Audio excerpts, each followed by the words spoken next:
March 2, 1945. Supreme Headquarters Allied Expeditionary Force. A radio message arrived from General George S. Patton's Third Army. The staff officer reading it froze. His hands trembled. The message was only 17 words long, but those 17 words would echo through military history forever. Have taken Trier with 2 divisions. What do you want me to do? Give it back. Just 48 hours earlier, Eisenhower's headquarters had explicitly ordered Patton not to attack Trier, Germany's oldest city. Founded by the Romans over 2,000 years ago, intelligence said it would require 4 divisions to capture. Patton had done it with 2. While headquarters was still debating whether to authorize the attack, Patton had already won the battle. Now he was asking, with unmistakable sarcasm, if they wanted him to return the ancient city to the Nazis. This is the story of military audacity versus bureaucratic caution, of a general who believed asking forgiveness was easier than asking permission, and of what happened when America's most controversial commander refused to take no for an answer. Trier, Germany, a city older than Christianity itself. When Julius Caesar's legions marched into Germania in 58 BC, they found the Celtic Treveri tribe thriving on the banks of the Moselle River. Caesar conquered them. Rome transformed their settlement into Augusta Treverorum, the capital of Roman Gaul. Over 2 millennia, emperors walked its streets. Constantine the Great issued edicts from its halls. Medieval princes ruled from its towers. By February 1945, Trier had survived 2,000 years of history. Now it faced its greatest test, becoming a fortress in Hitler's desperate defense of the Third Reich. General George S. Patton stared at maps of the Moselle River Valley in his headquarters. After relieving Bastogne during the Battle of the Bulge, his Third Army had been ordered to adopt an aggressive defense along the German border. To Patton, this phrase was an oxymoron. There was no such thing as aggressive defense, only attack or retreat, and Patton never retreated. His superior, General Omar Bradley, commander of the 12th Army Group, had different problems. Supreme Commander Dwight Eisenhower had given priority to British Field Marshal Bernard Montgomery's operations in the north. This meant Bradley's forces, including Patton's Third Army, would receive reduced supplies and reinforcements. 2 of Patton's best divisions had been stripped away and sent to Montgomery. Patton was furious, but he had a plan. He called it armed reconnaissance, a deliberately vague term that could mean anything from light patrols to full-scale assault. In Patton's interpretation, armed reconnaissance meant attacking with 7 divisions toward 3 objectives: Prüm, Bitburg, and Trier. Trier was the prize. The ancient city commanded the Moselle River crossings and controlled the western approaches to Germany's industrial Saar region.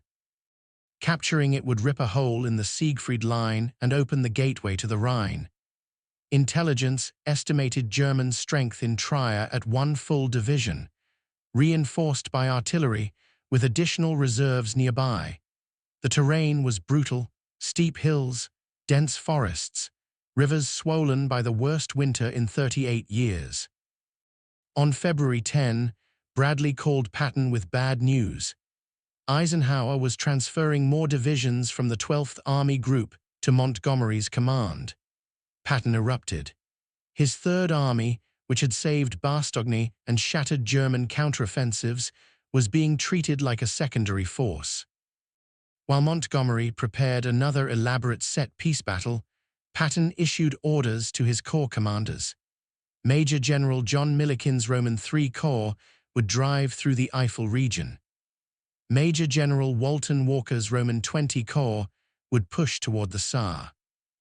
Major General Manton Eddy's Roman XII Corps would advance toward other objectives. The offensive began on February 7 under appalling conditions. Soldiers fought through snow, ice, mud. Rivers became obstacles that required engineering miracles to cross. German defenders fought savagely, knowing they were defending their homeland. By late February, Patton's forces had captured Prüm and Bitburg, bleeding the Germans white in brutal fighting. Now Trier loomed ahead, Germany's oldest city, defended by desperate troops who knew every street and building. The 10th Armored Division, part of Walker's Roman 20 Corps, approached the city from the northwest. The 94th Infantry Division maneuvered from the southwest. Air reconnaissance reported strong German defenses. On March 1, Supreme Headquarters sent a message to 3rd Army. Bypass Trier. Intelligence estimates said capturing the city would require 4 divisions and cause unacceptable casualties. The city's ancient fortifications, combined with modern German defenses, made it too costly to assault. Orders were clear. Avoid Trier. Patton read the message and smiled. His divisions were already moving. The 10th Armored Division, commanded by Major General William Morris, had pushed reconnaissance elements to the city's outskirts. The 94th Infantry Division was closing from the south. German resistance, while determined, was crumbling under relentless pressure. Patton made his decision. Attack immediately, before Schief could reinforce the order to bypass the city. March 1, 1945. Dawn. The 10th Armored Division struck Trier from multiple directions. Sherman tanks crashed through German roadblocks. Infantry advanced behind artillery barrages that shook the ancient Roman walls. The 94th Infantry Division attacked from the south, pushing German defenders back into the city center. The battle was fierce, but brief. German troops, exhausted from months of retreat and short on ammunition, could not hold against American combined arms tactics. The 10th Armored Division's combat command be punched through the northwestern suburbs. Engineers threw bridges across the Moselle under fire. By nightfall, American tanks were in the city streets. March 2 brought the decisive assault. American infantry cleared buildings methodically. The ancient Porta Nigra, the Black Gate, built by Romans in 180 AD, witnessed American soldiers fighting house to house through medieval streets. Constantine's Basilica, where Roman emperors once held court, became a battlefield. German snipers fired from church towers. American artillery responded, carefully avoiding the most significant historical structures. By afternoon, organized German resistance collapsed. Over 6,000 German soldiers surrendered. The city that Schief said would require 4 divisions to capture had fallen to 2 divisions in less than 48 hours. American casualties were surprisingly light, fewer than 200 killed and wounded. Major General Hobart Gay, Patton's chief of staff, drafted the after-action report. Patton read it, then reached for the message pad. He wrote 17 words that would become legend. Have taken Trier with 2 divisions. What do you want me to do? Give it back. The message was vintage Patton. Simultaneously, a report, a boast, and a barb aimed at the cautious planners at Schief who had tried to stop him. It was also a challenge to Bradley and Eisenhower.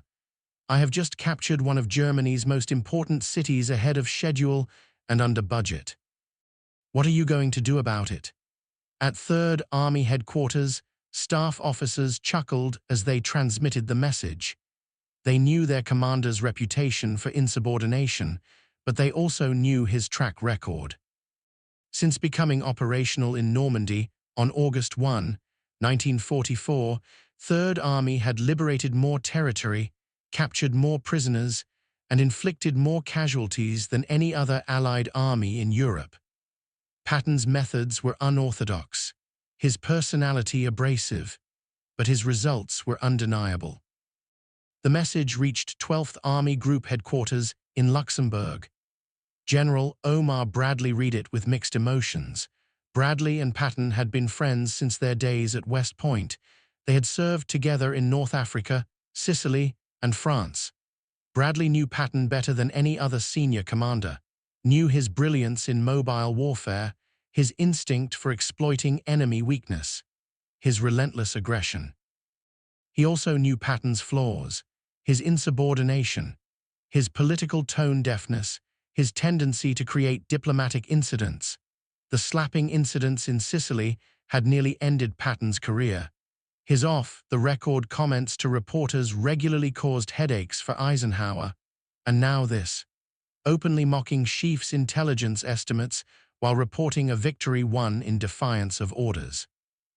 But Bradley could not deny the achievement. Trier was a major German city, a critical transportation hub, a gateway to the Saar industrial region. Its capture shortened Allied supply lines, denied the Germans a major fortress, and demoralized enemy troops who had expected to hold the city for weeks. The speed of the victory and the light casualties made it a textbook example of armored warfare. Bradley picked up the phone to call Eisenhower at Schlieff.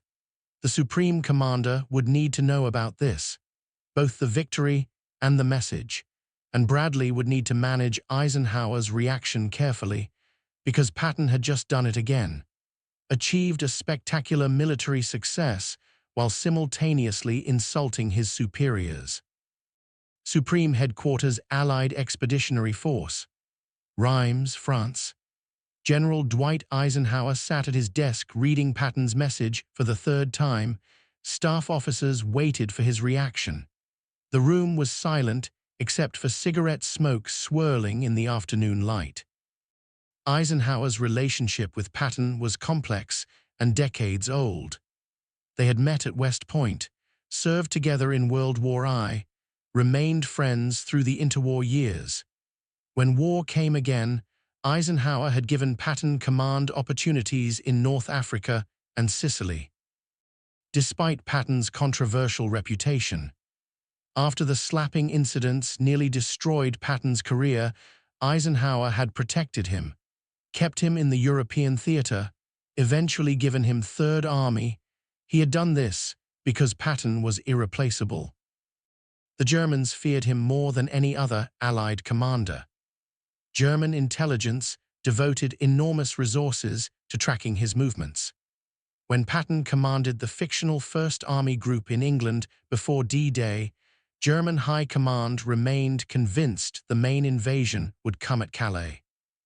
Because surely the Allies would use their best general for the main attack.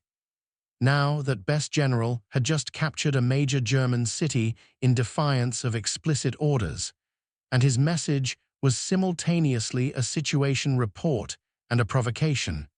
What do you want me to do? Give it back. The sarcasm was unmistakable. Patton was essentially saying, your intelligence was wrong. Your orders were wrong. I ignored both, won a major victory, and now what are you going to do about it? Eisenhower finally looked up at his staff. Get me Bradley on the phone. When Bradley answered, Eisenhower's voice was controlled but tight. Brad, I just received George's message about Trier. There was a pause. The city that Schlieff said would require 4 divisions. Bradley's response was diplomatic. Yes, Ike, George took it with elements of 2 divisions in under 48 hours. Light casualties, over 6,000 prisoners. The Germans collapsed faster than anyone expected. And the message? Eisenhower asked. Bradley chuckled despite himself. Pure George, he could not resist. Eisenhower did not laugh.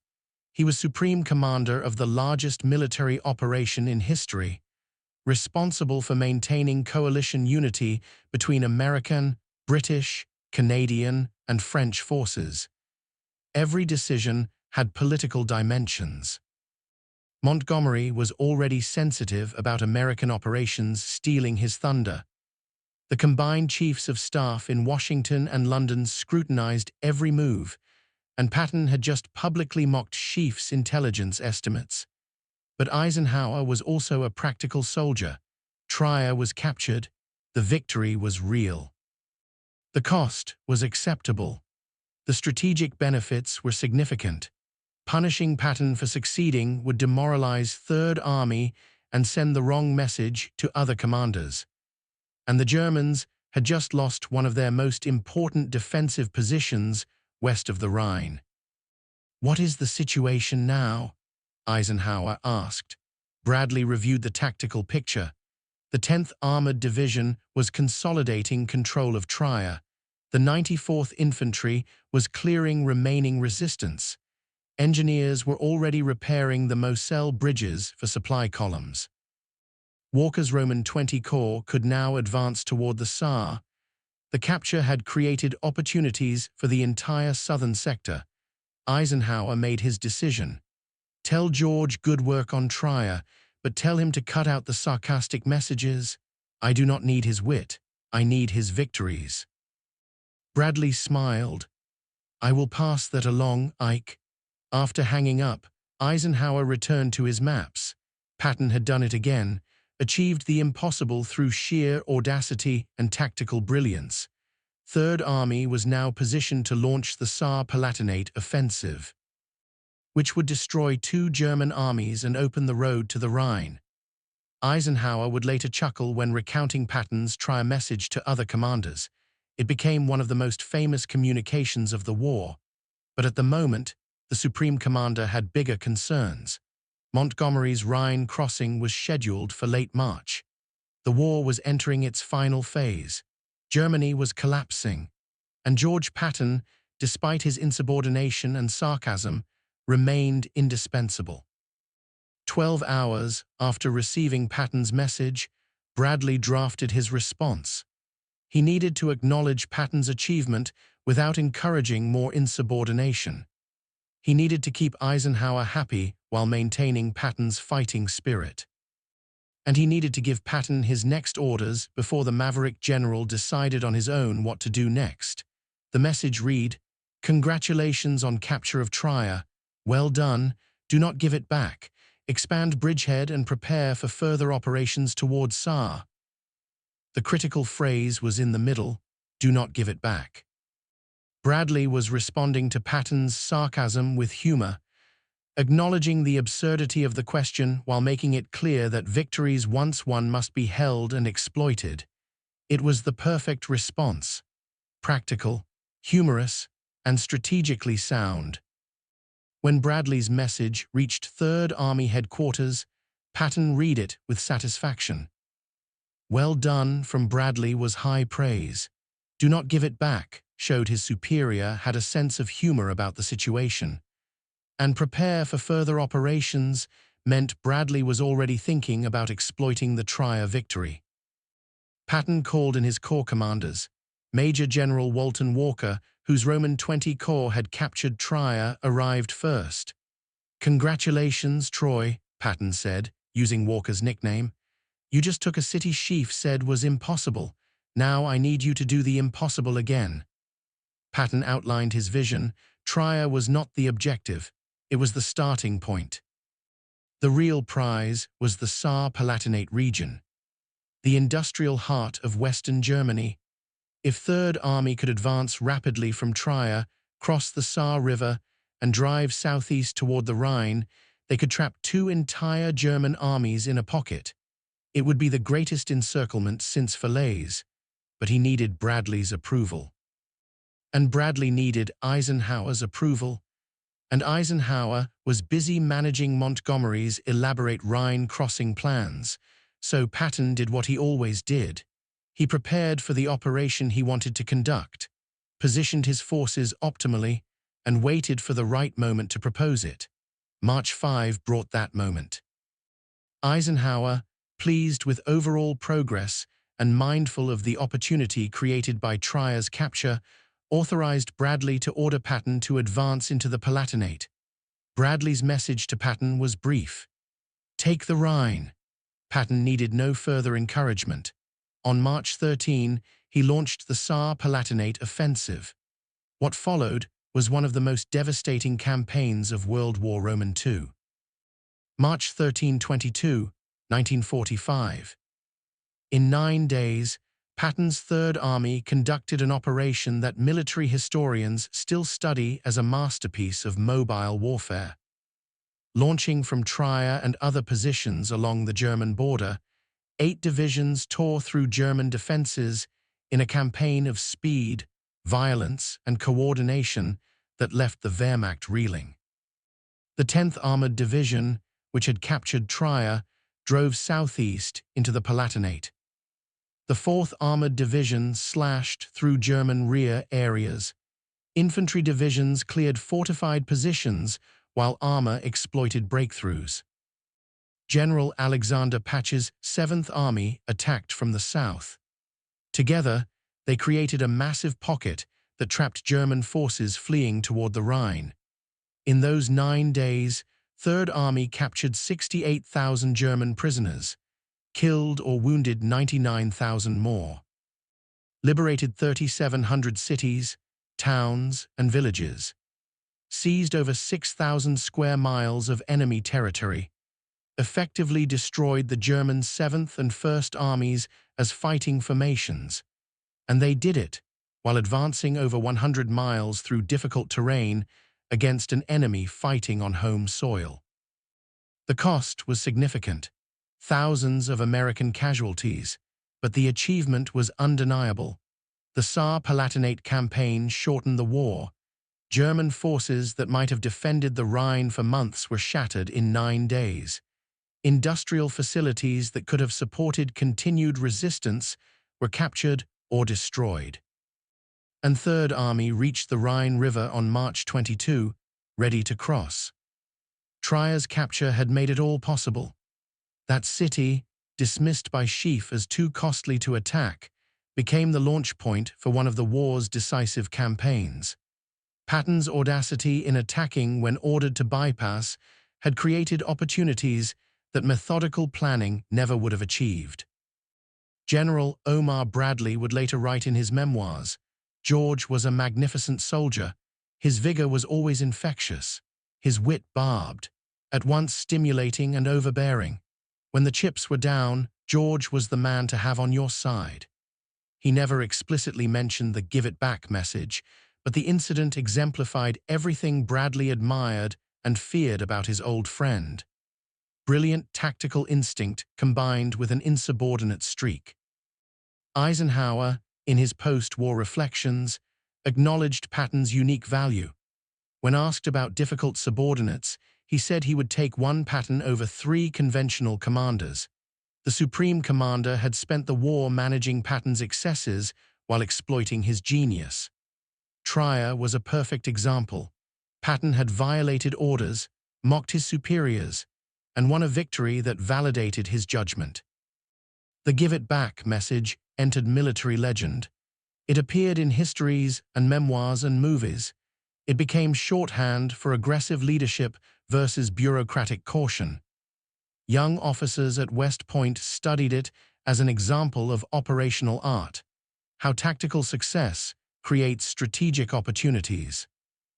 Others examined it as a case study in civil-military relations and the limits of insubordination. For Patton himself, Trier represented vindication.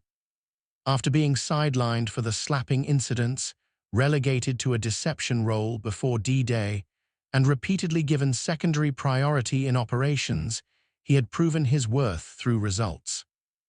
His 3rd Army had become the standard by which other formations were measured. His methods had revolutionized American armored warfare. Germany's oldest city had witnessed Caesar's legions, Roman emperors, medieval princes, Nazi occupiers.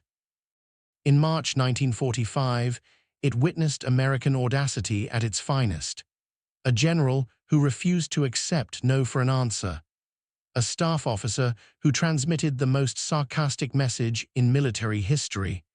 And a superior who responded with the only words that mattered: "Do not give it back."